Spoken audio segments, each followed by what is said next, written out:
चलिए आइए शुरू करते हैं। अब हम एक नया कंसेप्ट करने जा रहे हैं जो बहुत कॉम्प्लिकेटेड लगता है स्टूडेंट्स को भी और समझाने में भी थोड़ा कॉम्प्लिकेटेड है, बट अगर समझ आ गया तो it is the easiest of all.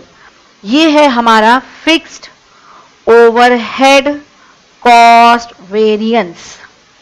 इसको समझाने के लिए मैंने अलग से कंसेप्चुअल क्वेश्चन नहीं लिया है क्योंकि आपकी बुक का क्वेश्चन नंबर 6 जो है वो कंसेप्चुअल क्वेश्चन का रिक्वायरमेंट को पूरा करता है। तो ये एक तरह से कंसेप्चुअल क्वेश्चन ही आप लेके चल सकते हैं, इसको इतनी ही इंफॉर्मेशन चाहिए होती है।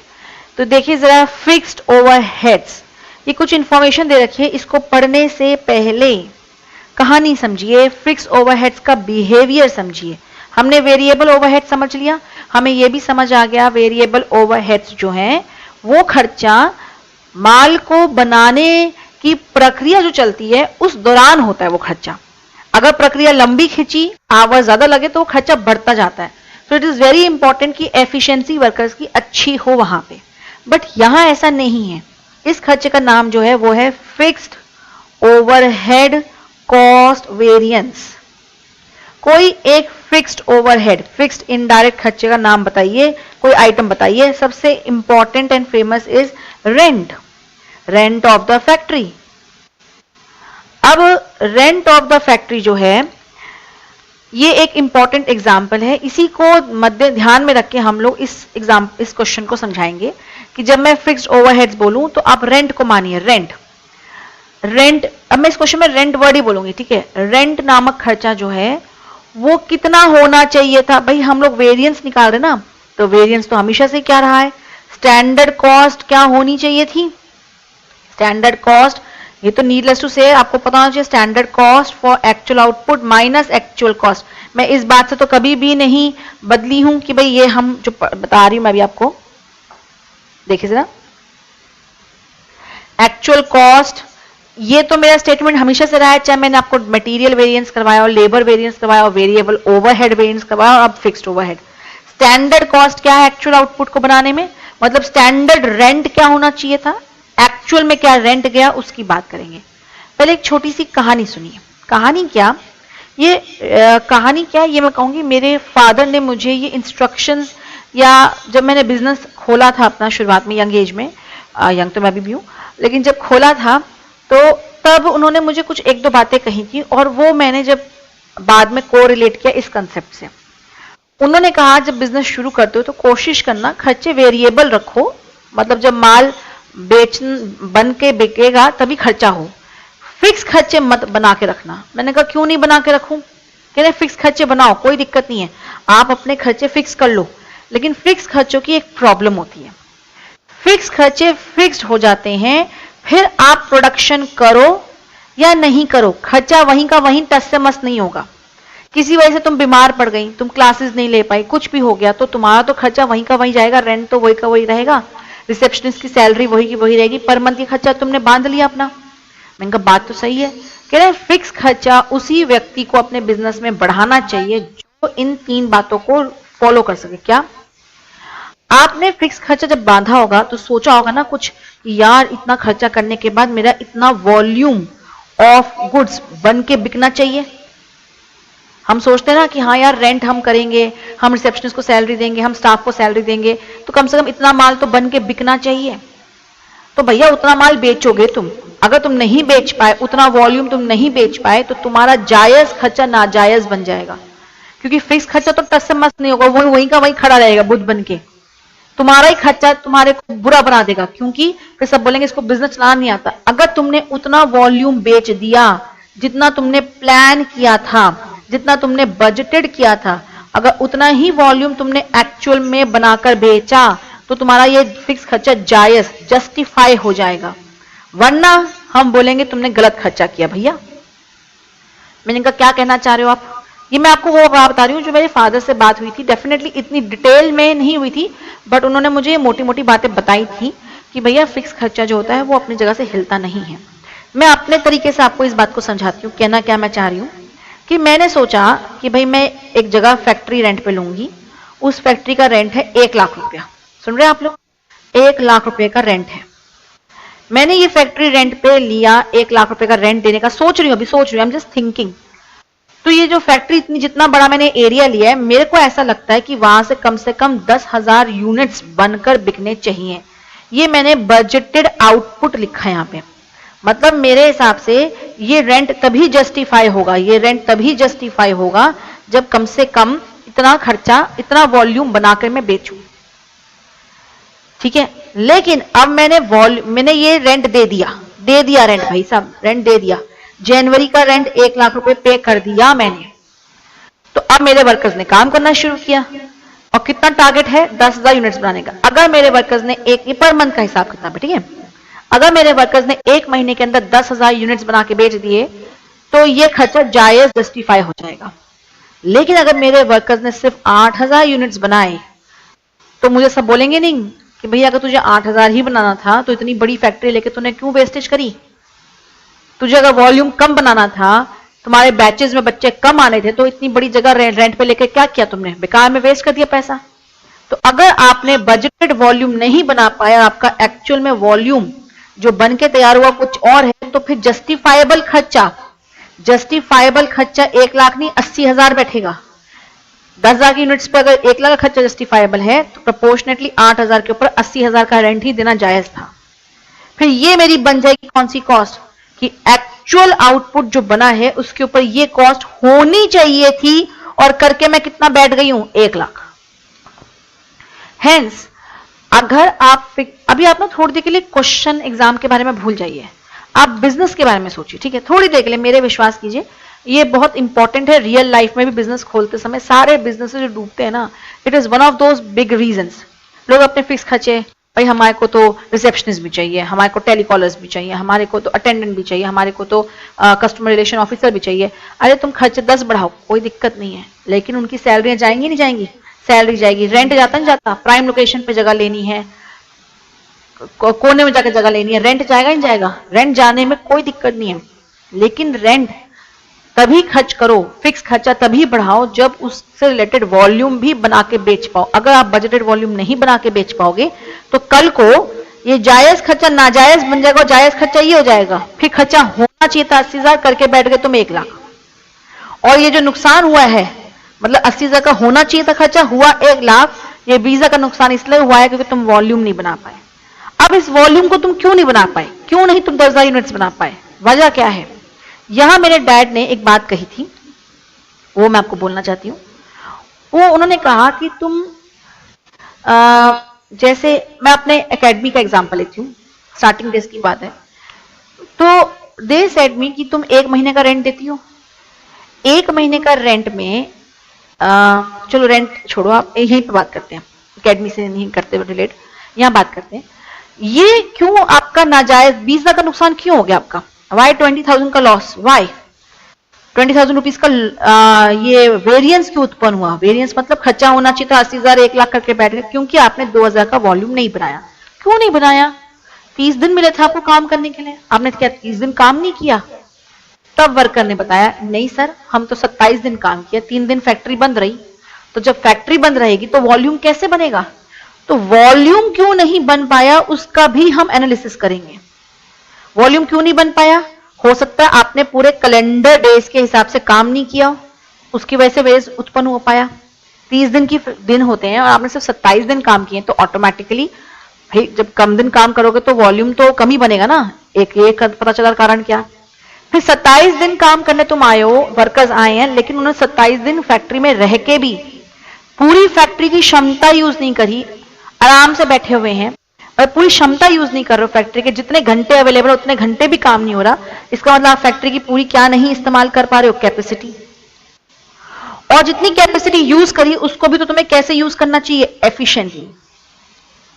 क्या मतलब? मैं समझाती हूं। जैसे मैंने एक जगह का रेंट दिया, 30 दिन का रेंट दिया।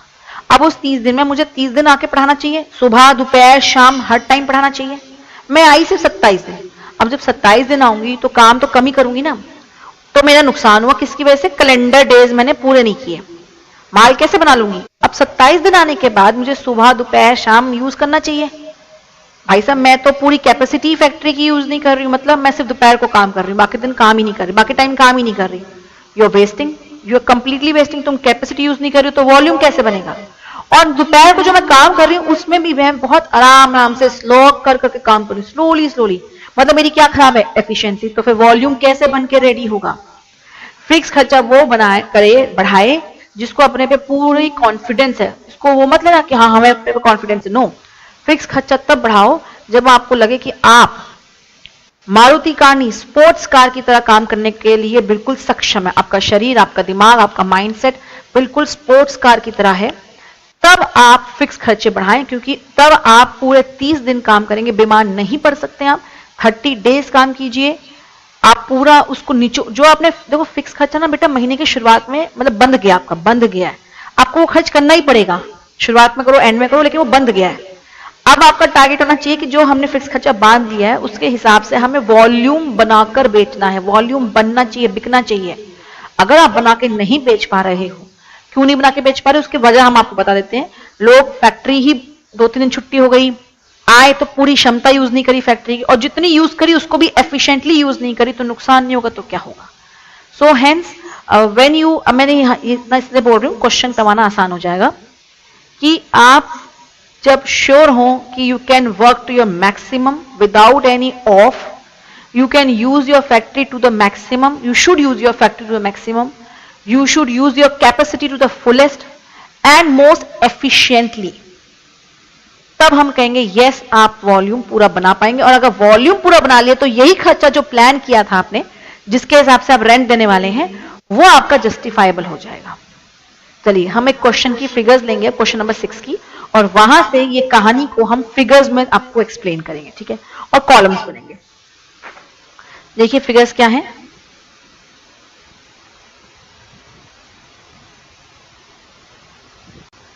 देखिए क्वेश्चन में 2 कॉलम्स दे रखे हैं, बजट एंड एक्चुअल में क्या हुआ। आप बजट को मान के चलिए कि बजट में जो इंफॉर्मेशन दे रखी है ये हमने प्लान किया था, ठीक है, और ये एक्चुअल का क्या है वो देखेंगे अभी थोड़ी देर के लिए। मेरे लिए आप थोड़ा एजम्पशंस लेके चलेंगे, मैं बताती हूँ क्या। पहले यहाँ पे देख लीजिए, हमने प्लान किया था हम 20 दिन काम करेंगे, नंबर ऑफ वर्किंग डेज, और काम किया 22 दिन। वेरी गुड, बहुत अच्छी बात है। आउटपुट पर मैन आवर, एक बंदा 1 घंटा काम करे तो कितना आउटपुट हमने प्लान किया था 1 यूनिट्स, बट आए सिर्फ एक्चुअल में 0.9 यूनिट्स। एफिशिएंसी खराब है आपकी, 1 घंटे में 1 यूनिट बन जाना चाहिए था और 1 घंटे में सिर्फ 0.9 यूनिट्स बने हैं। ओवरहेड कॉस्ट क्या प्लान की थी हमने 1,60,000 और हो कितनी गई 1,68,000। मैन आवर्स पर डे, एक दिन में सारे लेबर मिलाकर कितने घंटे का आउटपुट निकालते हैं 8,000 घंटों का एक दिन में। जितनी भी हमारे पास लेबर होगी ना, वो जितने भी घंटे काम करती होगी सारे घंटों को जोड़ के, मतलब अगर एक लेबर 5 घंटे काम करती है, एक लेबर अगर 5 घंटे काम करती है और हमारे पास 20 लेबर है तो होगा ना ये 5 घंटे हर लेबर काम करेगी तो कितने घंटे हो गए 100 घंटे। इसी को हम बोल रहे हैं मैन आवर्स, ठीक है। सारी लेबर ने मिलकर कितने घंटे काम कर लेता है वो एक दिन में 8,000 घंटे करने का प्लानिंग थी और किया कितने घंटे 8,400 घंटे। बहुत अच्छी बात है। अब क्वेश्चन की इंफॉर्मेशन आपके पास है। अब यहां मेरी कहानी सुनिए। थोड़ी देर के लिए आपको एज्यूम करना है कि आपको ये नहीं बताया गया है, 1,68,000 आपको नहीं बताया गया है। यहां क्वेश्चन मार्क छोड़ दीजिए, थोड़ी देर के लिए मान लीजिए मेरे कहने पे एक्चुअल फिक्स्ड ओवरहेड्स आपको नहीं बताए गए, आपको सिर्फ बजटेड बताए गए हैं। ये सबसे एंड में मैं पढ़ूंगी, ठीक है। मैंने प्लान कितने खर्चों का किया था 1,60,000, इस 1,60,000 से 8,000 घंटे डेली काम करने का प्लान किया था, 20 दिन काम करने का प्लान किया था, हर एक घंटे में 1 यूनिट काम प्रोडक्शन करने का प्लान किया था। अब एक्चुअल फिक्स ओवरहेड्स भूल जाओ, बता नहीं रखे क्वेश्चन में, है ही नहीं, मान लो इट इज नॉट देयर, ठीक है। Now listen here. अब आपको एक क्वेश्चन सॉल्व कैसे करना है वो देखिए।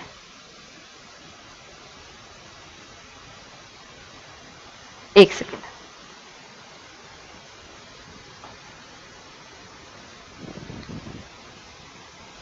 हाँ जी देखिए, this is your answer number 6।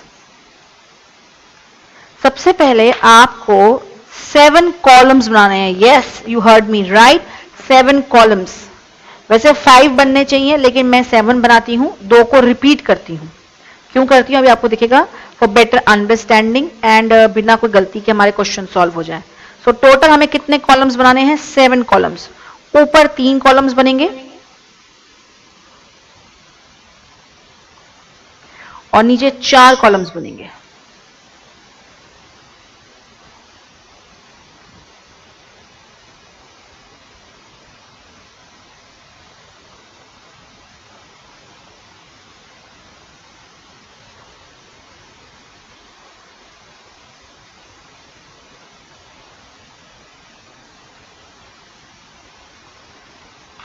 हाँ जी, calculation of fixed overhead cost variance. जब पेपर में बैठे हुए कोई बात याद नहीं आ रही हो, कोई फॉर्मूला याद नहीं आ रहा हो, तो इसको बोलो, ये वर्ड को रीप्रोनाउंस करो, variance. Variance is a difference between कौन सी cost, standard cost for actual output and कौन सी कॉस्ट, एक्चुअल कॉस्ट। यहां कौन सी कॉस्ट की बात हो रही है, फिक्स ओवरहेड्स, ठीक है ना। ये एक बार बोल दो, कम से कम 2 कॉलम तो भर जाएंगे आपके। स्टैंडर्ड कॉस्ट, हाँ भाई, स्टैंडर्डली क्या खर्चा होना चाहिए तो क्या खर्चा हो गया। मैं यहां पे कुछ लिख रही हूं, देखिएगा, मैं यहां से शुरू करूंगी, मैं बताती हूं क्या। आपको ये वाली फिगर पता ही नहीं थी, मेरे को तो दिखानी नहीं चाहिए थी, ये वाली फिगर है ही नहीं फिगर, मान लो। यहां से शुरू करते हैं, क्या प्लानिंग की थी, फिक्स ओवरहेड्स को रेंट लेके बोलेंगे, क्या रेंट देने का प्लान किया था आपने, 1,60,000। तो प्लान किया तो मान लो खर्चा यही हो गया, आपने रेंट यही दिया, आप मान लो 1,60,000 का ही रेंट दिया, आप मान लो, आप एज्यूम कर लो यही आपके एक्चुअल फिक्स ओवरहेड्स हैं, जो प्लान किया वही आप रेंट की बात तय करके आ गए हो और देने भी यही जाओगे महीने के एंड में, ठीक है। आपने प्लान किया 1,60,000 का रेंट होगा और उसमें हम इतने दिन काम करेंगे, हर रोज इतने घंटे काम करेंगे, हर एक घंटे में इतने यूनिट्स बनाएंगे, यही प्लान किया है। ओके, यहां पे मैं कुछ लिखना चाहती हूं, बजटेड फिक्स ओवरहेड्स, और थोड़ी देर के लिए बच्चों इसको मान लो एक्चुअल फिक्स ओवरहेड्स, थोड़ी देर के लिए मान लो ना। कितना खर्चा प्लान किया आपने, 1,60,000 का खर्चा प्लान किया है ना भाई, ये खर्चा प्लान किया है। क्यों प्लान किया है, इसके बारे में मैं नीचे आपको कुछ वर्किंग नोट्स दिखाना चाहती हूँ। क्या क्या प्लान किया है, इस तरह का वर्किंग नोट बनता है यहाँ पे। हर रोज कितने घंटे काम करने का, 8,000 20 दिन में। सो आपने क्या प्लान किया था, आप कितने घंटे काम करोगे, बजटेड आवर्स, 20 दिन में आप 8,000 घंटों के हिसाब से 1,60,000 घंटे काम करोगे, है ना। कितने बजटेड फिक्स ओवरहेड्स आपने प्लान किए, 1,60,000 रुपए के। क्या मुझे आप बता सकते हो 1 घंटे में कितना खर्चा आपने प्लान कर रखा है, 1 घंटे का खर्चा, बस 1 घंटे का खर्चा बता सकते हो क्या प्लान किया। मुझे पता है फिक्स खर्चा घंटे के हिसाब से नहीं होता है, मैथमेटिकली जानना चाहती हूं 1 घंटे में फिक्स खर्चे कितने प्लान किए थे आपने। तो बस ठीक है, देखो मैं क्या लिख रही हूं, standard rate per hour of fix overheads. क्या प्लान किया था कि भैया 1,60,000 रुपए का खर्चा होगा, जिसमें हम 1,60,000 घंटे काम करेंगे, तो 1 घंटे का कितना खर्चा होगा, 1 रुपया पर घंटा। ये स्टैंडर्ड रेट पर आवर है, मतलब इतने 1 रुपए का खर्चा होता है 1 घंटे का, ऐसा प्लानिंग थी हमारी। और हर 1 घंटे में हम 1 यूनिट बनाएंगे, ये हमारा आउटपुट हमने प्लान किया था। क्या ठीक है ना, सही है भाई, प्लान किया था, प्लांट नहीं प्लान किया था। अब ये सारे वर्ड्स मैं यहां यूज करने वाली हूं। मुझे आवर, ये फिगर आ गई, ठीक है, ये लिख दिया मैंने। फिगर्स में बताओ, फिगर्स में कितने घंटे काम करने की बात तय की थी आपने, 1,60,000 घंटे के काम करने की बात तय की थी, 1,60,000 घंटे काम करने की बात तय की थी, और हर घंटे का क्या रेट तय किया था, 1 रुपया। तो ये आ गया ना 1,60,000 रुपया। ये कौन से आवर्स है, बजटेड आवर्स। ये कौन सा रेट है, स्टैंडर्ड रेट पर आवर। तो ठीक है, यही खर्चा होना भी चाहिए, देखो जो खर्चा हो रहा है आपका यही होना भी चाहिए, क्योंकि आपने जो प्लानिंग करी है वो पूरी तरह से ठीक प्लानिंग क्यों होगी, गलत प्लानिंग क्यों की होगी। और यही खर्चा मान के चल रहे हुआ भी है, तो क्या यही खर्चा होना भी चाहिए, होना। देखते हैं, आइए। एक्चुअल आउटपुट को बनाने में एक और चीज बताऊं मैं, बजटेड आउटपुट भी लिख लो यहां पे थोड़ा समझने के लिए। कितना आउटपुट प्लान किया था आपने, प्लानिंग कितना आउटपुट किया था, 1 घंटे में 1 यूनिट बनाओगे, 1,60,000 घंटे काम करने का प्लान किया था आपने, और हर एक घंटे में 1 यूनिट, तो आपने करीबन 1,60,000 यूनिट्स बनाने की प्लानिंग की थी, राइट। और इस प्लानिंग के हिसाब से ही आप रेंट कितना तय करके आ गए हो, 1,60,000 रेंट, और इतने घंटे काम करने की प्लानिंग की थी, 20 दिन काम करने की प्लानिंग की थी, राइट। अब आप मेरे सवालों के जवाब दीजिए, क्या आपने 1,60,000 यूनिट्स बनाए हैं? मुझे बस इतना बता दो, क्योंकि अगर नहीं बनाए हैं तो ये खर्चा जस्टिफाइबल नहीं है आपका, और यहीं से वेरिएंस उत्पन्न होना शुरू हो जाएगा। हाँ भाई, कितने कितने यूनिट्स बनाए आपने? मैडम हमने तो 1 घंटे में 0.9 यूनिट्स बनाए। 1 घंटे में ना, कितने घंटे काम किया आपने? मैम हमने तो 22 दिन काम किया है, हर रोज इतने घंटे काम किया। तो अगले पेज पर वर्किंग नोट बनाओ ना इन सब चीजों का। चलो जी, अब एक्चुअल्स की फिगर्स देखते हैं, कितने एक्चुअल आवर्स आपने वर्क किया बताइए। चलिए, 22 दिन आपने काम किया, लिखा ना यहाँ पे, 8,400 घंटे डेली काम करते हो आप, तो आपने कितने 1,84,800 आवर्स बनता है, ठीक है। और आउटपुट देखें, अगर एक्चुअल आउटपुट 1,84,800 आवर्स में हर एक घंटे में 0.9 यूनिट्स ही बनाए आपने। बस अब देखो मजा आएगा। अब देखो,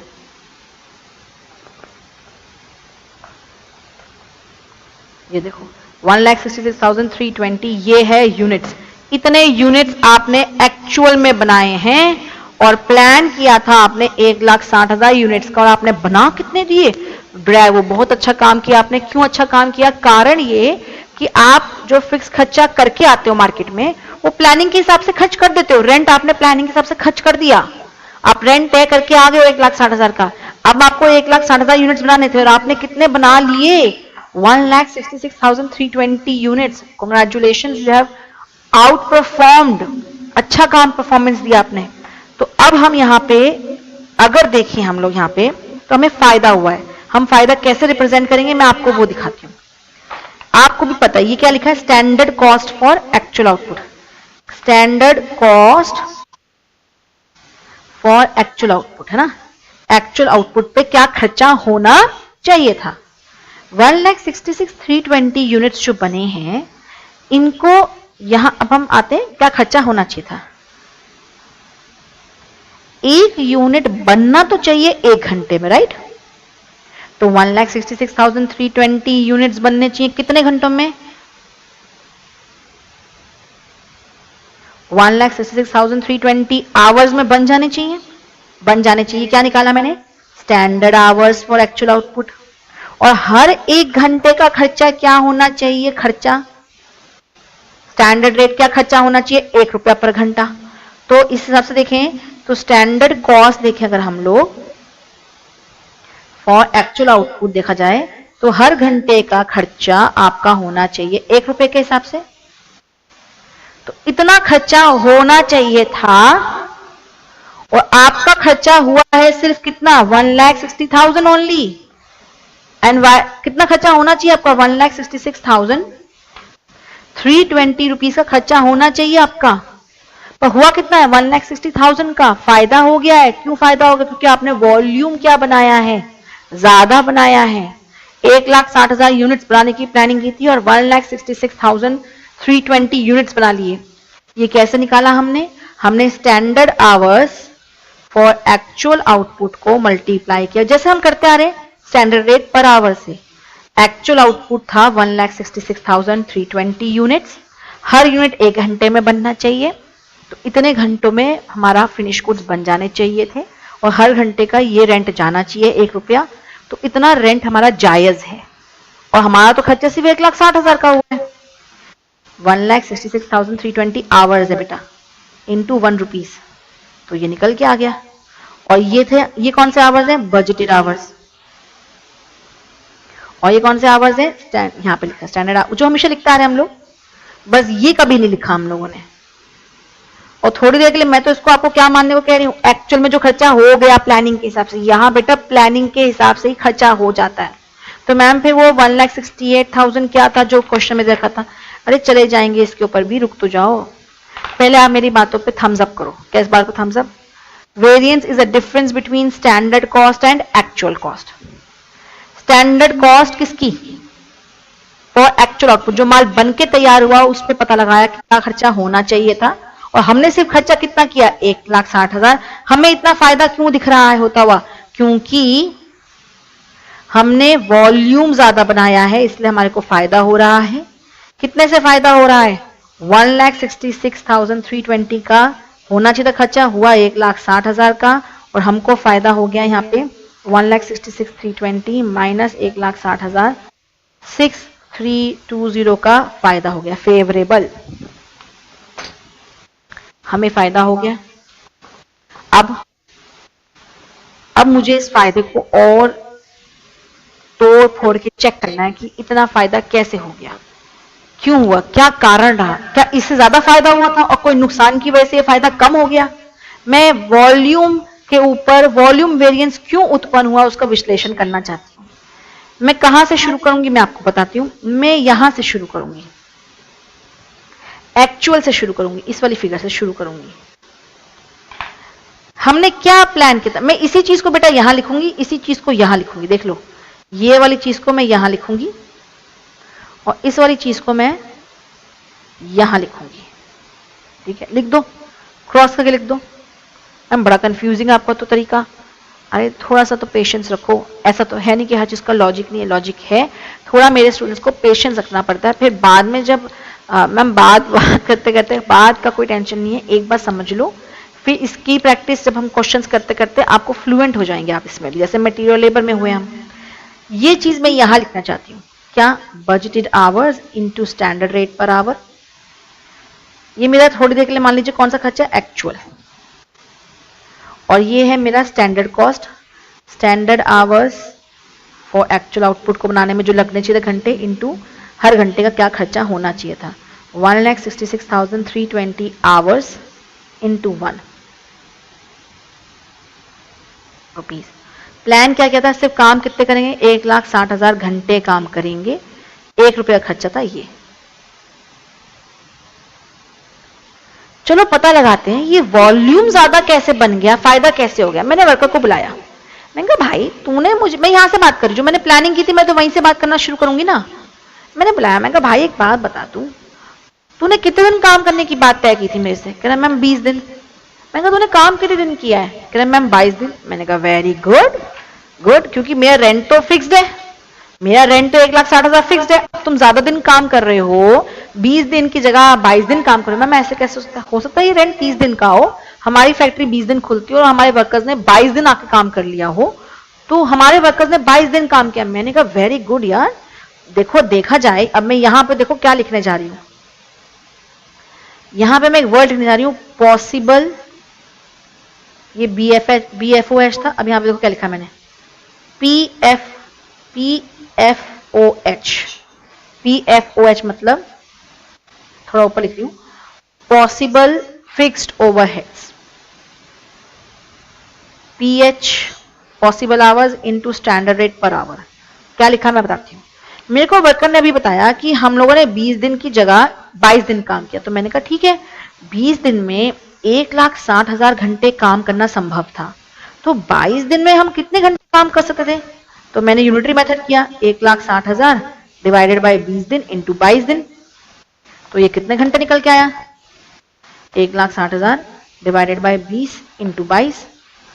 मैंने कहा वाह यार, तुम लोगों ने 1,76,000 आवर्स काम किया और हर घंटे का खर्चा वैसे बनता है, तो हमारा खर्चा तो 1,60,000 ही हुआ है, अब तो सिर्फ फायदा ही फायदा होगा, क्योंकि ये खर्चा बनता है, लेकिन हुआ तो खाली कितना, 1,60,000, क्योंकि प्लानिंग के हिसाब से मैं रेंट तय करके आ चुकी हूँ अपना, तो अब मुझे उसकी टेंशन नहीं है। तो मेरा खर्चा, इसका मतलब देखा जाए तो मैं कस्टमर से इतना रिकवर करने वाली हूँ खर्चा। रिकवर क्यों, क्योंकि जब ज्यादा घंटे काम होगा तो वॉल्यूम ज्यादा बनेगा, तो माल बिक के ज्यादा रिकवरी होगी। तो 1,76,000 का खर्चा बनता है और मेरा हुआ खाली कितना, 1,60,000। ये खर्चा हुआ है, ये बनता है, 22 दिन का तो ये रेंट बनता है, और मैं खाली कितना रेंट दे रही हूँ, 1,60,000। मैंने कहा वेरी गुड, बिकॉज तुम लोगों ने 20 दिन के रेंट में ही 22 दिन काम करके दिखा दिया। I am very happy. तुमने कैलेंडर डेज, कैलेंडर को इतने अच्छे से यूज किया कि वेरिएंस उत्पन्न हुआ और फायदा हुआ मुझे।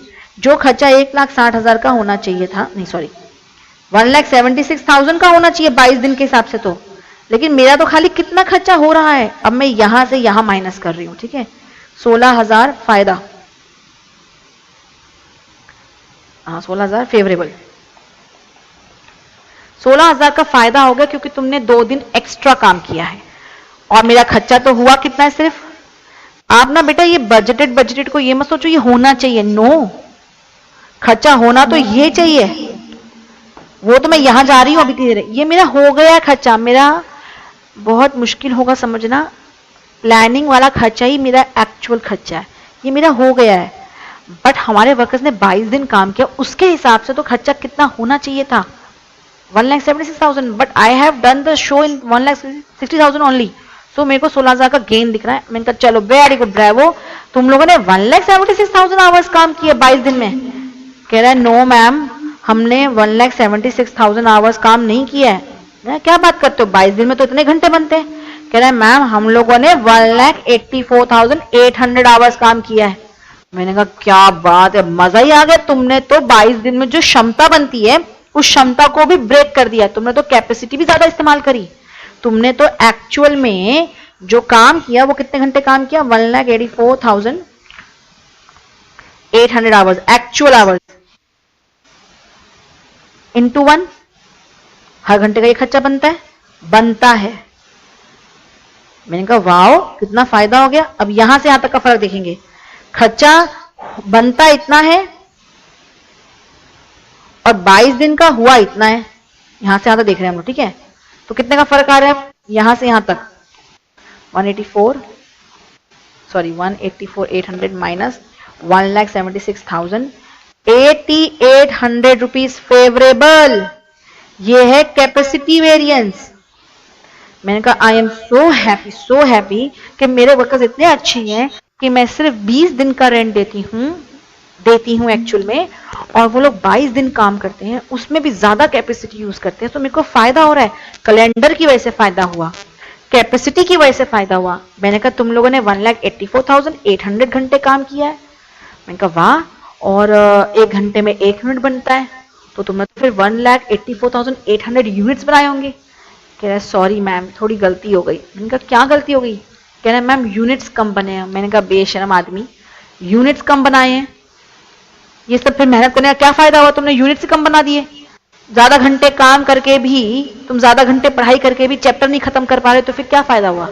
सिमिलरली ज्यादा घंटे काम कर रहे हैं ये लोग, लेकिन इनकी एफिशिएंसी पुअर है। कह रहा है मैम औजार ही नहीं है अच्छे, औजार नहीं है, इसलिए हम जो काम करा है, हमने जो काम किया है उसमें सिर्फ इतने घंटे ही लगने चाहिए थे। ऐसे बोलूं 1,84,800 यूनिट्स बनने चाहिए थे और बनाया आपने खाली इतने, तो आपकी एफिशिएंसी खराब है, आपको नुकसान हो गया। अब ये खर्चा होना चाहिए था जो माल बना है उसके ऊपर, और हम खर्चा करके बैठे हैं इतना करके, तो वैसे ये बैठे हैं पर इससे कंपेयर करें हम लोग, एफिशिएंसी का वेरिएंस उत्पन्न हो गया। भाई साहब तुमने क्या कर दिया, 1,66,320 माइनस 1,84,800, 18,480 रुपए का नुकसान हो गया है। मैंने कहा भाई साहब आपने तो मजाक ही कर दिया। अगर अब आप ध्यान से देखें ये 2 फायदे और ये नुकसान, नेट यही निकल के आएगा, 6,320 रुपया का फायदा। चेक करूं, ये देखो, ये फायदा, ये फायदा जोड़े, दिख रहा है आपको 8,800 प्लस 16,000, ये फायदा हुआ। इसमें से ये नुकसान माइनस को तो एडवर्स है ना, 6,320 का ही फायदा रह गया। मैंने कहा यार तुम बहुत बड़े बेवकूफ हो, फायदा तो हमारे को बहुत ज्यादा हो रहा था, तुम्हारी एक एफिशिएंसी खराब होने की वजह से फायदा इतना ही रह गया। इसलिए वॉल्यूम वेरिएंस का विश्लेषण करना बहुत जरूरी है। आपको पता है इस विश्लेषण से क्या पता चलता है कि हमारे वर्कर्स ने 20 की जगह 22 दिन फैक्ट्री खोली, वेरी गुड। 22 दिन में जितने घंटे काम करना संभव था उससे ज्यादा घंटे काम किया, वेरी गुड। पर उन घंटों में जितना माल बनना चाहिए था अनफॉर्चुनेटली उतना वॉल्यूम नहीं बनाया, एफिशिएंसी खराब की वजह से हम यहां आके रुक गए। खर्चा ये जायज होना चाहिए और हुआ ये है, तो सिर्फ फायदा इतने का ही रह गया। मैम ठीक है, लॉजिकली तो समझ आ रहा है क्या बोली जा रही हो आप, लेकिन इसको लिखेंगे कैसे, करेंगे कैसे, सब समझाती हूँ। ये बजटेड आवर्स है, ये पॉसिबल आवर्स है, ये एक्चुअल आवर्स है, ये स्टैंडर्ड आवर्स है। ये वाला कॉलम क्रॉस करके यहां लिखा, ये वाला कॉलम क्रॉस करके यहां लिखा, और अब ये कॉलम क्या है वो सुनिए। मैंने आपको कहा था रट लीजिए कि हमारा एक्चुअल में खर्चा कितना हुआ, 1,60,000। मैं रेंट अपना तय करके आ गई हूं 1,60,000 का। अब मैं रेंट देने गई, मैंने कहा सर 1,60,000 ले लीजिए। उन्होंने कहा मैडम, वो लैंडलॉर्ड ने कहा मैडम वो ना मीटर का बिल भी थोड़ा सा, मीटर का ना वो थोड़ी मैंने चेंजेस करवाए थे, आपके लिए ये करवाया था वो करवाया था, तो 1,68,000 आपको स्पेंड करने पड़ेंगे एक्चुअल में। 1,68,000 लिखा हुआ था यहाँ पे। मैंने कहा क्या एक्चुअल में, एक्चुअल फिक्स ओवरहेड्स कितने खर्च करने को बोल रहा है मुझे? वो 1,68,000। बस इस यहां से यहां तक जो खर्चा बढ़ रहा है बेटा, यहां से यहां तक जो खर्चा बढ़ रहा है यहां से यहां तक का, उसका बस एक ही कारण छोटा सा, मेरी जेब से एक्सपेंडिचर ज्यादा हो गया। बस फिक्स्ड ओवरहेड एक्सपेंडिचर ज्यादा हो गया, बजटिंग गड़बड़ा गई। 1,60,000 खर्चा बनता था, हो गया जेब से निकलते निकलते इतना। ये 8,000 का जो नुकसान हुआ है ना, ये नुकसान के पीछे का कोई खास कारण नहीं है, only the spending is more. इसको स्पेंडिंग वेरिएंस भी बोलते हैं। स्पेंडिंग ज्यादा हो गई है, वरना खर्चा हुआ जेब से 1,60,000 का था, किसी कारणवश खर्चा जेब से 1,68,000 का हो गया। उसकी कोई खास वजह नहीं एक्सेप्ट स्पेंडिंग एक्सपेंडिचर, बस मेन ये है वॉल्यूम। तो हेंस फिक्स ओवरहेड का टोटल नुकसान कितना हुआ? खर्चा होना चाहिए था 1,66,320, हो गया 1,68,000। 1,68,000 माइनस 1,66,320, सो 1,680 रुपए का नुकसान हुआ है। 8,000 का नुकसान, इतने का फायदा, तो 1,680 रुपए का हमारे को नेट नुकसान हुआ है। Fix overhead cost variance. Ma'am ये सब कैसे लिखेंगे, how we are going to do it, कौन सा वर्किंग नोट बनेगा, we are coming to everything. बताइए कॉलम्स कितने बनेंगे पहले बताइए। 7 कॉलम्स, 7 कॉलम्स। रट्टाफिकेशन भी करवा देती हूँ, 7 कॉलम्स बनेंगे, पर मैं लॉजिकली ही करूंगी क्वेश्चन को सॉल्व। और रट्टाफिकेशन कीजिए, लॉजिकली कैसे सॉल्व करूंगी, अगर मैं समझ सकती हूं तो आप भी समझ सकते हैं। ये कंसेप्ट मैं करीबन जब 23 की थी, मैं तो कोचिंग वैसे 22 में खोल दी थी, 23 ईयर्स की थी, तब से मैं ये पढ़ा रही हूँ। और तब भी काफी बच्चे होते थे क्लास में, तो अगर मैं पढ़ा सकती हूँ तो आप भी पढ़ सकते हैं और समझ सकते हैं। ठीक है, समझ के 2-3 क्वेश्चन कीजिए ना, फिर उसके बाद रट्टाफिकेशन कर लेंगे। अच्छा अब आगे सुनिए, ऊपर 3 कॉलम्स बनेंगे। Variance is always the difference between standard cost and actual. फिर आपको वजदा मैम की एक बात याद करनी है कि थोड़ी देर के लिए बजटेड को ही एक्चुअल मानना है। थोड़ी देर के लिए बजटेड को ही एक्चुअल मानना है। ये खर्चा हो गया और ये होना चाहिए था एक्चुअल आउटपुट को बनाने में। इसको हमने खुद फिगर आउट किया वर्किंग नोट से, फिर क्रॉस करके इसको यहां लिखेंगे, इसको यहां लिखेंगे। ये 2 कॉलम तो भर गए। तो बच्चे ये 2 कॉलम्स का रिप्रेजेंट करते हैं पॉसिबल फिक्स ओवरहेड्स, और यहां पे actual hours into standard rate per hour. अगर रट्टाफिकेशन करना भी है तो मैं आपको इतना सिंपल तरीका बता रही हूं, देखिए जरा, आप हैरान रह जाएंगे। आपने टोटल 7 कॉलम बनाए, ऊपर 3 और नीचे 4। यहां आप लिखेंगे एक्चुअल फिक्स ओवरहेड्स और यहां लिखेंगे, ये इसका वर्किंग नोट बनाना होता है बस खाली, standard cost for actual output. और ये बजटेड फिक्स ओवरहेड्स हैं, क्वेश्चन में दे रखा होगा, ये दे रखा है, ये दे रखा है, ये निकालना है। फिर इसको यहां लिखना है, इसको यहां लिखना है। ये कॉलम भर गए। इसका नाम याद रख लो PFOH, पॉसिबल फिक्स ओवरहेड्स। ये कैसे निकलता है वो भी सुन लो। ये कैसे निकालता मैं दिखा देती हूं। हमने प्लान किया था 20 दिन काम करके इतने घंटे काम करेंगे, हमने काम किया 22 दिन, 22 दिन में इतने पॉसिबल, ये पॉसिबल आवर्स निकले हैं। दिस रिप्रेजेंट्स पॉसिबल आवर्स, मतलब 20 दिन में इतने घंटे काम करना पॉसिबल था, हमने तो 22 दिन काम किया, तो 22 दिन में इतने घंटे काम करना पॉसिबल है, ये पॉसिबल आवर्स हैं। उसके हिसाब से ये पॉसिबल फिक्स ओवरहेड्स हैं। तो हमने एक्चुअल में इतने घंटे काम कर लिया, बस। सो पॉसिबल फिक्स ओवरहेड्स कैसे निकलता है, फॉर्मूला बना लीजिए। ये कौन से ओवरहेड्स थे, budgeted fix overheads upon budgeted days into actual days. आप ऐसे भी कर सकते हैं या ऐसे भी कर सकते हैं। ये तो इससे सिंगल एक बारी में आंसर आ जाएगा, इतना खर्चा इतने दिन में, तो इतना खर्चा इतने दिन में, एक्चुअल डेज में। इससे तो एक ही बार में आंसर आ जाएगा। ये एक और तरीका क्या है, budgeted hours upon budgeted days into actual days. इससे निकल के आएगा पॉसिबल आवर्स। फिर पॉसिबल आवर्स को आप मल्टीप्लाई करेंगे स्टैंडर्ड रेट पर आवर से, तो निकल के आएगा पॉसिबल फिक्स ओवरहेड्स। इतने घंटे आप 22 दिन में काम कर सकते थे। फिर आप पूछेंगे किया कितने घंटे, रेट स्टैंडर्ड रेट ही चलेगा, क्योंकि रेट के बदलने से क्या नुकसान हुआ वो यहां अकाउंट फॉर होता है बस। और ये कॉलम तो पहले से भरा हुआ है आपका। तो आपने कितने कॉलम भरे, फिर से बोलते हैं, यहाँ क्या आएगा, एक्चुअल्स, यहाँ बजटेड और यहाँ स्टैंडर्ड। फिर यहां से ये क्रॉस, यहां से ये क्रॉस, ये कॉलम भर गए। ये पॉसिबल फिक्स ओवरहेड्स है और ये actual hours into standard rate per hour है, बस। ठीक है मैम, बस बस थोड़ी होता है, होता है ना, बस बस होता है। अब ये वेरिएंसेस के नाम याद कीजिए, चलिए मेरे साथ बोलिए। यहां पे पहला वेरिएंस क्या है, किस चीज का वेरिएंस है ये, volume variance, expenditure variance. Volume के भी 3 सब पार्ट्स हैं, यहां से शुरू करें, कैलेंडर, कैपेसिटी एंड एफिशिएंसी। ठीक है, आप इसको प्रेजेंट कैसे करेंगे, ये कॉलम नंबर 1 है, ये 2 है, ये 3 है, ये 4 है, ये 5 है, ये 6 है और ये 7 है। 1 2 3 4 5 6 7, कुछ नहीं करना बच्चों। फिक्स ओवरहेड कॉस्ट वेरिएंस के 2 सब पार्ट्स हैं। कौन कौन से सब 2 पार्ट्स हैं बताइए। फिक्स ओवरहेड, एफिशिएंसी नहीं, वॉल्यूम।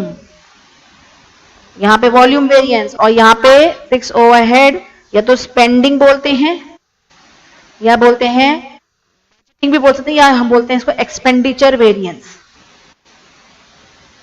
ठीक है, फिर इसके नीचे सब 3 पार्ट्स, इसके वॉल्यूम वेरिएंस के 3 पार्ट्स हैं, कौन कौन से, एफिशिएंसी वेरिएंस, फिर आता है हमारा कैपेसिटी वेरिएंस और फिर आता है कैलेंडर वेरिएंस। नाम भूल जाओगे तो फिर कैसे कहानी होगी। ऊपर 3 से करना है, ये 3 कॉलम्स थे ना, ये 3 नाम थे, यहां से करते हैं।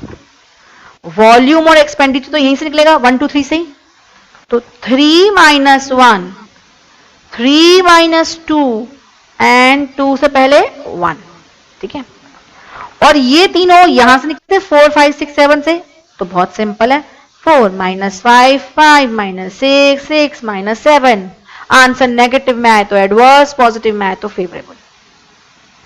4 - 5 5 - 6 6 - 7, ऊपर का तो पहले के 3 कॉलम से आंसर आना, जो 3 - 1 3 - 2 एंड 2 से पहले क्या 1। एक बार हम जब क्वेश्चन और प्रैक्टिस करेंगे, वर्किंग नोट्स में अभी पे ज्यादा ध्यान नहीं दे रही हूं, क्योंकि वर्किंग नोट्स भी समझाऊंगी कौन कौन से चाहिए होते हैं हमारे को। अभी मैंने एक्सप्लेन करने पे ज्यादा ध्यान दिया है। आप इसे कॉपी कीजिए, फिर और क्वेश्चंस प्रैक्टिस करते वक्त सब आएगा दिमाग में। ठीक है, अभी समझने पे ध्यान दीजिए। ठीक है, चलिए इसे कॉपी कीजिए, मैं शीट लगा रही हूं। बार बार समझाऊंगी ना तो अभी इरिटेट हो जाओगे, थोड़ा सा इसे कॉपी करो। मैम ये खिचड़ी पकी है, तो क्या हो गया भाई, खिचड़ी को कॉपी करो, समझाने के लिए एफर्ट किया है। कॉलम्स तो ये साफ साफ बनेंगे बिल्कुल, और ये इतना भरना थोड़ी पड़ेगा। बजटेड फिक्स ओवरहेड्स दे रखे होते हैं, ये तो समझाने के लिए कि भैया हमने प्लान किया था 1,60,000 घंटे काम करेंगे, उसके हिसाब से हमने खर्चा कर दिया, मतलब हमने इतने घंटे यहां से खर्चा कर दिया, लेकिन जो माल बनाया उसमें खाली इतने घंटे ही लगने चाहिए थे, उस हिसाब से ये खर्चा बनता है, तो हमें फायदा हो गया। खर्चा होना ये चाहिए था, करके ये बैठे, फायदा हो गया। तो समझाने के लिए बेटा ये सब कुछ कॉपी करिए, जितना आपको कॉपी करना है। स्क्रीन को बड़ा करती हूं मैं, स्क्रीन को पॉज कीजिए और कॉपी कीजिए, फिर शीट बदलूंगी।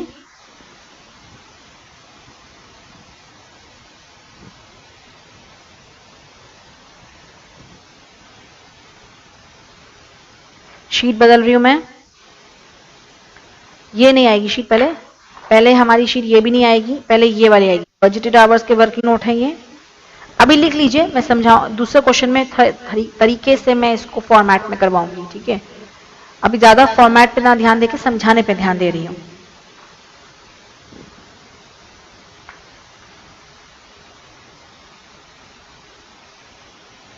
स्क्रीन को पॉज कीजिए और कॉपी कीजिए, मैं नेक्स्ट शीट लगा रही हूं।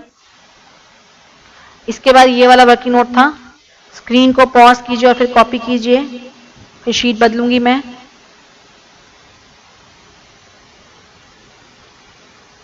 स्क्रीन को चेंज कर रही हूं मैं, फिर ये है हमारा प्रेजेंटेशन।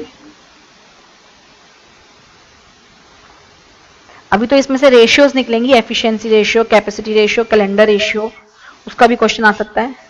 और ये मैंने एक फॉर्मेट लगाया था, नहीं कॉपी किया नीचे वाला तो मैं दोबारा शीट लगा दूंगी। इसे स्क्रीन को पॉज करके कॉपी करना तो कर लो, मोटा मोटा ये है।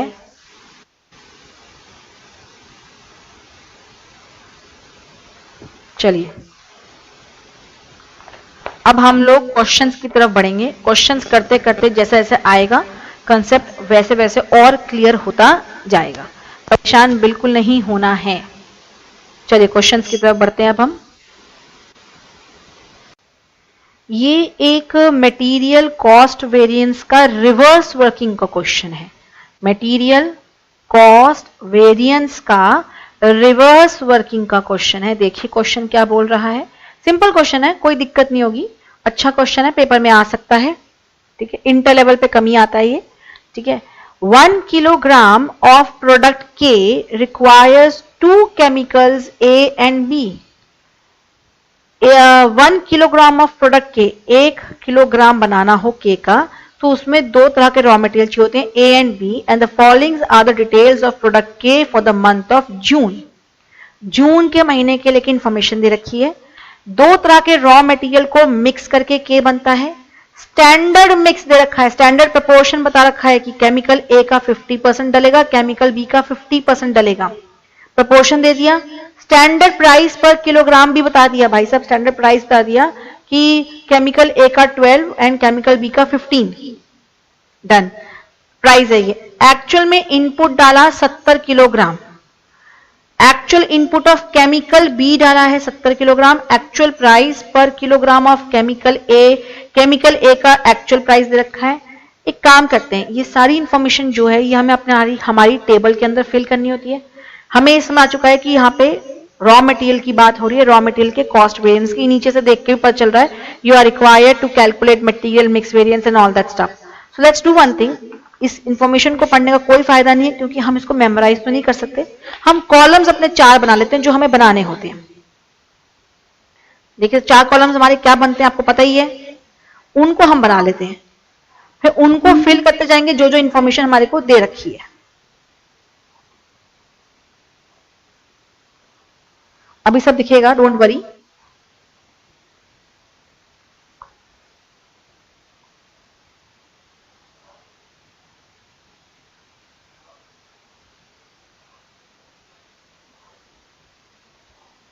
दो तरह के रॉ मटेरियल है, तो एक ये रो बनेगी और एक और रो बनेगी हमारी,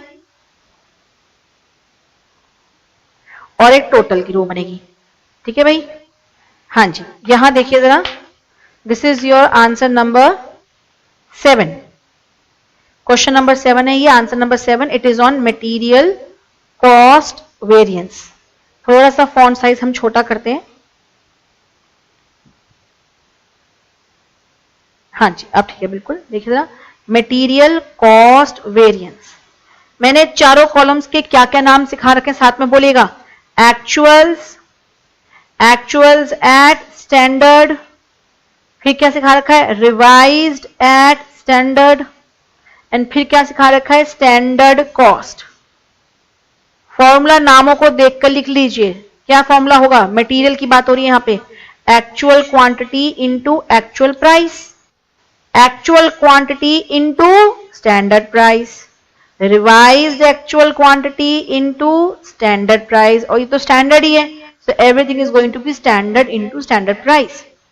ये स्टैंडर्ड कॉस्ट किसका होता है भाई साहब, एक्चुअल आउटपुट जो बन के तैयार हुआ है उसका होता है। ठीक है ना भाई। अब जो जो इंफॉर्मेशन एक्चुअल आउटपुट को बनाने में क्या खर्चा होना चाहिए था, क्या खर्चा हो गया, ठीक है, इतना अच्छा समझा रखा है। अब देखिए यहां पे क्या लिख रखा है, देखिए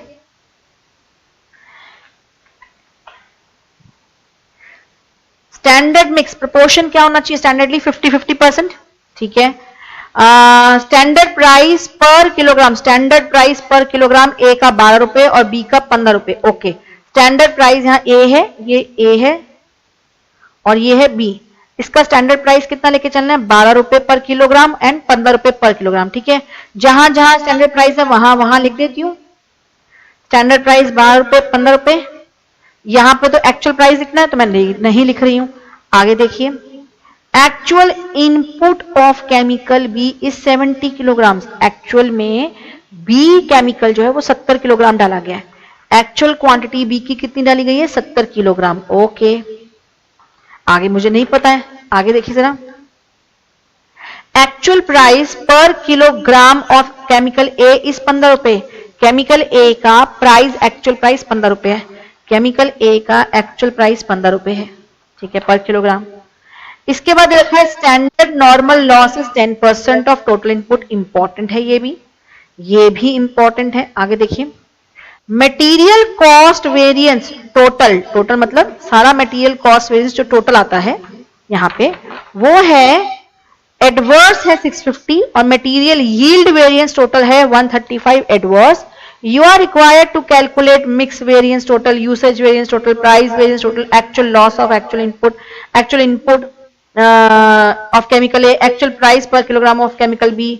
तो ये सब वो आपसे पूछ रहा है, कोई प्रॉब्लम नहीं है, सब कंप्यूटेशन हो जाएगा। अगर ये टेबल मेरी भर गई तो मैं सब कुछ कंप्यूट कर लूंगी, ठीक है ना भाई। ये टेबल भरने के लिए मुझे क्या करना है वो सुनिएगा। मेरे पास एक्चुअल क्वांटिटी नहीं है, इसको मैंने ए मान लिया। मेरे पास बी का एक्चुअल प्राइस नहीं है, इसको बी मान लिया। तो ए इंटू 15 कितना हुआ, 15 ए। 70 kg इंटू बी कितना हुआ, 70 बी, ठीक है। टोटल क्वांटिटी कितनी है ये, ए किलोग्राम्स एंड 70। एक्चुअल में इनपुट कितना डाला है, 70 प्लस ए किलोग्राम, राइट। और ये प्राइस देखूं अगर मैं, मेरा यहां से निकल के आ जाएगा। मैं भी नहीं लिख रही हूं, रुक जाओ 2 मिनट। ये मेरे को अब भरना है। सबसे पहले मुझे 2-3 बातें बताइए, यहां से देख के बताइए। यहां से कितना स्टैंडर्ड नॉर्मल लॉस होता है आपका, 10% ऑफ टोटल इनपुट। मतलब अगर आपने ए एंड बी का मिला के टोटल इनपुट मान लीजिए 100 किलो डाला, 100 किलो डाला, तो उसमें नॉर्मल लॉस कितना हो जाता है। नॉर्मल का मतलब है स्टैंडर्ड, जो आमतौर से होता है नॉर्मली, ठीक है, स्टैंडर्ड 10% ऑफ इनपुट 10 किलो। तो कितना आउटपुट निकल के आता है नॉर्मली, 90 किलो। तो ऐसे मैं बोल सकती हूँ 90 किलो बनाना है तो उसके लिए 100 किलो रॉ मटेरियल डालना पड़ेगा। उसका प्रोपोर्शन कितना होना चाहिए, 50-50%। क्वेश्चन ने दे रखा था स्टैंडर्ड प्रोपोर्शन 50-50%। तो इसका मतलब 50 किलो ये होना चाहिए और 50 किलो ये होना चाहिए। अब इस क्वेश्चन को सॉल्व करते समय एक छोटा सा एजम्पशन लेना है। क्या एजम्पशन, ये मैंने क्या ढूंढा बेटा, ये मैंने स्टैंडर्ड क्वांटिटी निकाली है फॉर 90 kg ऑफ आउटपुट, है ना। अगर 90 kg आउटपुट निकालना है तो 100 किलो इनपुट डलना चाहिए 50-50% प्रोपोर्शन में, राइट। अब यहां थोड़ा सा एजम्पशन क्या ली जा रही है कि ये चीज हमारे पास गायब है, स्टैंडर्ड क्वांटिटी। अब इतने सारे वेरिएबल्स तो मैं फाइंड आउट नहीं कर सकती हूं, तो हम स्टैंडर्ड क्वांटिटी यही लेके चल रहे हैं 50 kg एंड 50 kg। जबकि ये assumption एक आधी अधूरी assumption इन द सेंस कि इसका कोई बेस नहीं है। हम ये मान के चल रहे हैं कि इस लाइन से मान के चल रहे हैं कि 10% normal loss is 10% of output. तो हमने ऐसे देखा कि अच्छा जी अगर 100 किलो डाला होता तो वो हम मान के चल रहे हैं हमारा इनपुट 100 किलो था और 90 किलो निकला है आउटपुट, उसमें इतना इतना रॉ मटेरियल डलना चाहिए था और डला इतना इतना। ये हम एज्यूम करके चल रहे हैं 100 kg के ऊपर, ठीक है। तो हम मान के चल रहे हैं स्टैंडर्ड क्वांटिटी हमने जो डाली है 50 kg ये डाली है, 50 kg ये डाली है। क्योंकि क्वेश्चन के अंदर और बुक्स में भी यही क्वेश्चन दे रखा है, लेकिन वहां साफ साफ बोल रखा है कि एक्चुअल में जो आउटपुट निकल के आया वो 90 kg था। तो अगर क्वेश्चन में ये दे रखा होता कि एक्चुअल में आउटपुट, एक काम कीजिए आप मेरी तरफ से इसके अंदर एक फिगर और डाल दीजिए, एक्चुअल में आउटपुट निकला है 90 kg, तो ये फिगर तो ऑटोमेटिक निकलती है। 90 kg निकाल प्रोड्यूस करने के लिए 100 kg रॉ मटेरियल डालना पड़ेगा, क्योंकि ये लाइन क्वेश्चन में दे रखी है। तो और बुक्स में ये लाइन दे रखी है, तो उस केस में एजम्पशन करने की जरूरत नहीं है। बट अगर आपके मॉड्यूल से क्वेश्चन आता है तो वो तो एज इट इज उठ के आ जाएगा। तो भैया ये याद कर लो कि अगर ऐसा कुछ दे रखा है तो आपको एजम्पशन लेके चलने की 50-50 kg वाला, ठीक है। मैम ये कैसी एजम्पशन है, भाई साहब कुछ नहीं कर सकते, यही एजम्पशन है। चलिए आइए 50 इंटू 12 करें। अब फिगर्स को भरना शुरू करते हैं और देखिए सिंपल मैथ्स का क्वेश्चन है। अब 50 kg इंटू 12 कितना आया, ये 600 रुपीज, और यहाँ पे 50 इंटू 15 ये कितना आया 750, 750 प्लस 600 कितना हुआ, ये 1350 और 1350 रुपए, और ये 100 kg स्टैंडर्ड क्वांटिटी। ये क्या लिखा हुआ है, revise actual quantity. Revise actual quantity क्या होती है, एक्चुअल क्वांटिटी री रिटर्न इन स्टैंडर्ड प्रोपोर्शन। यही होता ना, एक्चुअल क्वांटिटी को हम स्टैंडर्ड प्रोपोर्शन में लिखते हैं। स्टैंडर्ड प्रोपोर्शन क्या है हमारा? स्टैंडर्ड प्रोपोर्शन हमारा क्या है? A:B कितना है हमारा?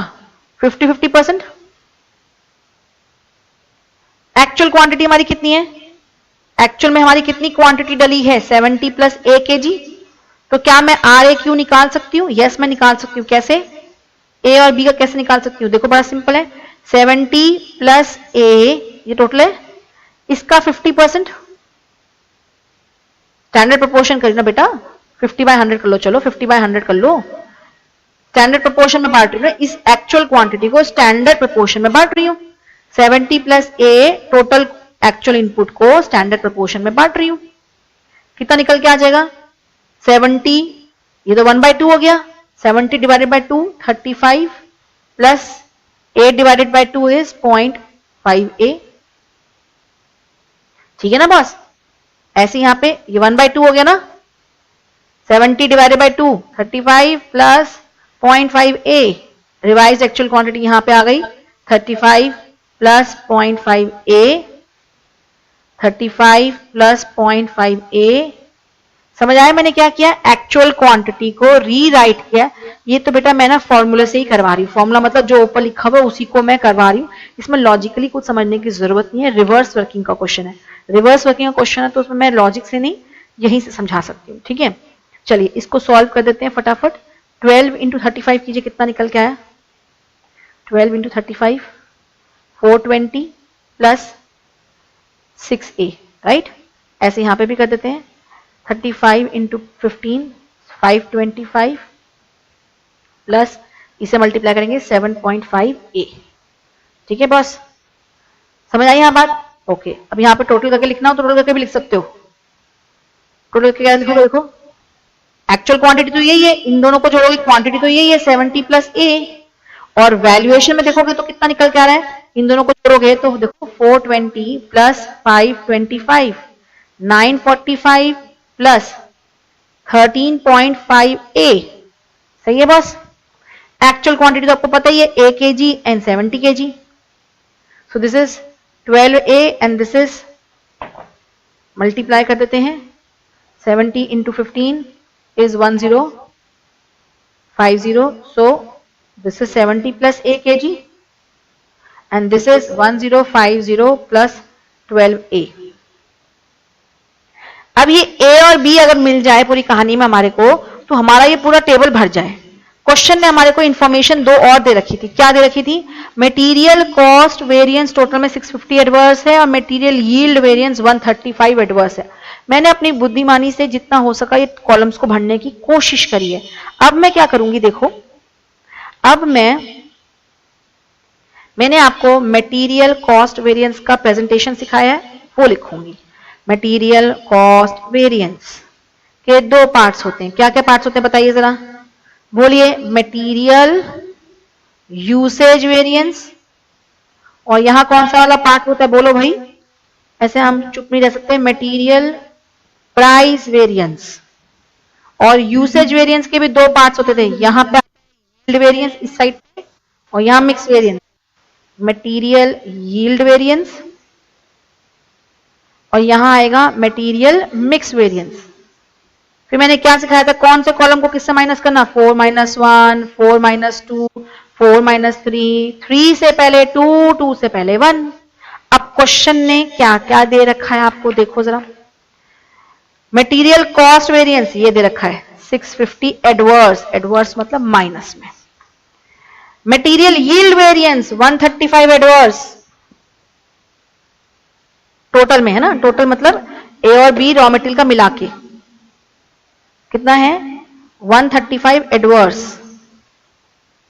अब मैं एक काम करती हूं, मेरे पास दो इक्वेशंस बनाने का तरीका आ गया है।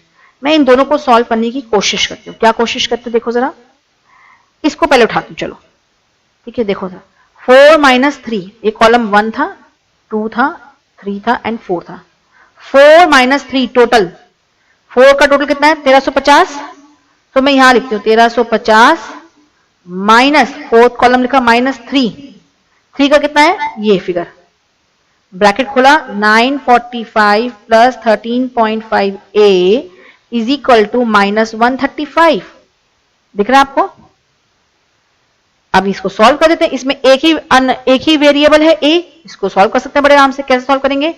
135 1350 माइनस 945 ब्रैकेट खुलेगा तो -13.5a is equal to -135।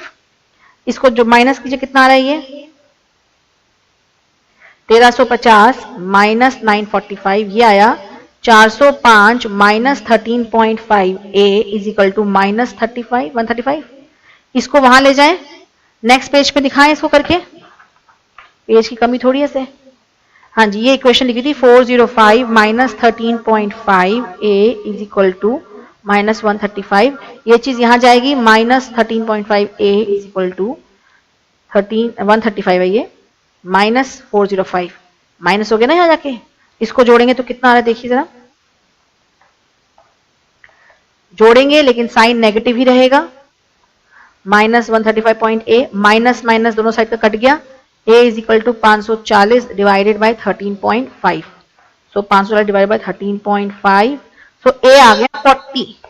a आ गया, कॉन्ग्रेचुलेशन 40 आ गया। अब आ जाइए, हमारे पास a की फिगर आ गई 40। अब हम इस इक्वेशन के अंदर भी फिगर्स फिट करते हैं और हमारे पास दूसरा वेरिएबल भी आ जाएगा। कॉलम 4 का टोटल 1350 माइनस 1 का टोटल, 1 का टोटल करो यहां पे कितना आएगा ये total 15a plus 70b, 15a plus 70b bracket में कर दो -650। इसका भी हम नेक्स्ट पेज पे दिखाएं करके, यहां पे करके दिखा देते हैं। हाँ जी देखिएगा, b आप ऑलरेडी निकाल चुके हैं, यहां पे a निकाल चुके हैं 40, बस a को फिट कर देंगे, खत्म। 1350 माइनस 15 इंटू 40 लिख दूं मैं यहां पे क्योंकि मैं ऑलरेडी ढूंढ चुकी हूं, plus 70b is equal to -650। आप हो सकता था मेरे से कह सकते थे कि मैम आपने पहले ये क्यों उठाया, आपने पहले ये क्यों नहीं उठाया। मैं पहले ये भी उठा सकती थी। जैसे मैं ये इक्वेशन लिखती मुझे दिख जाता कि इसमें a भी अननोन है b भी अननोन है। दो वेरिएबल्स ढूंढने वाली इक्वेशन के लिए कम से कम 2 इक्वेशन होनी जरूरी है। तो मैं ऑटोमेटिकली इस वाली चीज पे मैं चली ही जाती, और यहां से मैं, यहां मुझे साफ दिख रहा है एक ही वेरिएबल अननोन है, तो ये इक्वेशन सॉल्व होके मुझे a की वैल्यू आ गई है। अब मैं वापस इस पे आ जाती हूँ, ठीक है ना भाई। अब इसमें b अननोन है खाली, बस 1350 माइनस, यहां का कैलकुलेटर 15 इंटू 40 ये आ रहा है 600, प्लस नहीं माइनस हो जाएगा, ब्रैकेट खुल गया 70b इज इक्वल टू -650। अब इसको सॉल्व कर लेते हैं। 1350 माइनस 600, सो 1350 माइनस 600 ये आया आपका 750 माइनस 7b इक्वल टू -650 है ना। -70b इज इक्वल टू -650, ये यहां जाके माइनस हो जाएगा -750। तो 650 प्लस 750 1400 ये आया माइनस में, और यहाँ पे माइनस था, माइनस माइनस कर गया तो ये रह गया 1400 डिवाइडेड बाय 70, तो b आ गया 20। अब आपको करना क्या है, अब आपको जो जो क्वेश्चन में पूछा आप वो सब निकाल सकते हैं, वो आप खुद प्रैक्टिस करेंगे। आपके पास अगर ये चारों कॉलम आ जाएंगे तो क्या आप ये सारे वेरिएंसेस नहीं निकाल सकते? Price variance, usage variance, mix variance, सब कुछ निकाल सकते हैं। एक्चुअल क्वांटिटी कुछ भी निकाल सकते हैं आप, एक्चुअल इनपुट निकाल सकते हैं। ए आ चुका है आपके पास, ए कितना है आपके पास, देखिए यहाँ पे ए आया आपके पास 40, तो 70 प्लस 40 एक्चुअल इनपुट कितना डला आपका, इसका मतलब 110 किलो, ठीक है। जो जो पूछ रहे सब निकाल सकते हैं। अब आपको कुछ नहीं करना, यही टेबल दोबारा बना के इसमें ये सारी फिगर्स, या दोबारा नहीं बना के आप इस वाली फिगर देखो बेटा, इसके अंदर ए बी का फिगर फिल कर लो, इसके अंदर ए का फिगर फिल कर लो, इसमें ए का फिगर और इसमें, तो आपके पास ये चारों रुपीस का वाली फिगर आ जाएगी। फिर आपसे जो क्वेश्चन पूछ रहा है आप बड़े आराम से उसको निकाल के दे सकते हैं, ठीक है ना। क्वेश्चन यही सब पूछ रहा है, price variance, usage variance, input कितना डाला एक्चुअल में, ठीक है। तो दिस वाज द क्वेश्चन, इसको नोट डाउन कर सकते हैं आप। समझ आया क्वेश्चन? मैम समझ तो आ गया, वो एजम्पशन थोड़ा गड़बड़ा, यस गड़बड़ाई हुई एजम्पशन है, क्योंकि उसमें लिखना चाहिए था उसको कि एक्चुअल में आउटपुट कितना निकला है 90 किलो। उस हिसाब से हम पता लगाते हैं कि हाँ भाई 90 किलो निकालने के लिए हमें 100 किलो डालना चाहिए, किस प्रोपोर्शन में दे रखा है, ठीक है। वो एक लाइन मिसिंग है यहाँ पे। Anyways not a problem, nobody is perfect, neither you neither me. चलिए अब इस वाली शीट को पहले कॉपी करेंगे। मैं पेज का फॉन्ट थोड़ा छोटा कर रही हूं, कॉपी कीजिए और फिर हम अगले क्वेश्चन, अगले कंसेप्ट पे चलते हैं।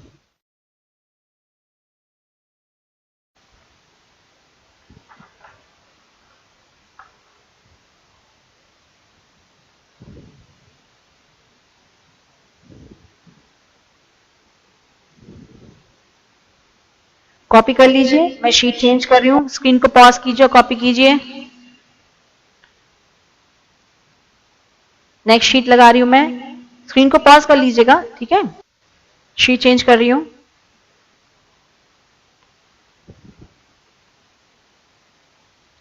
स्क्रीन को पॉज कर कॉपी कीजिए, स्क्रीन को पॉज कर लीजिए और कॉपी कर लीजिए। मैं शीट चेंज करने जा रही हूं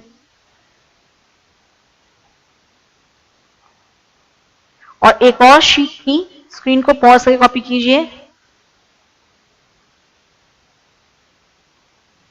एक और शीट थी, वो ये वाली थी।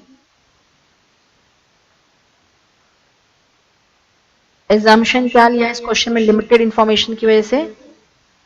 Actual output is 90 kg, so standard quantity for, दिख रहा है आप लोगों को, हल्का पेन यूज कर लिया मैंने, देख लीजिए 100 kg।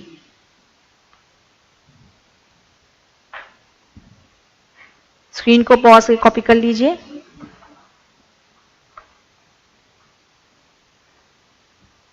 चलिए नेक्स्ट कंसेप्ट पे चलते हैं।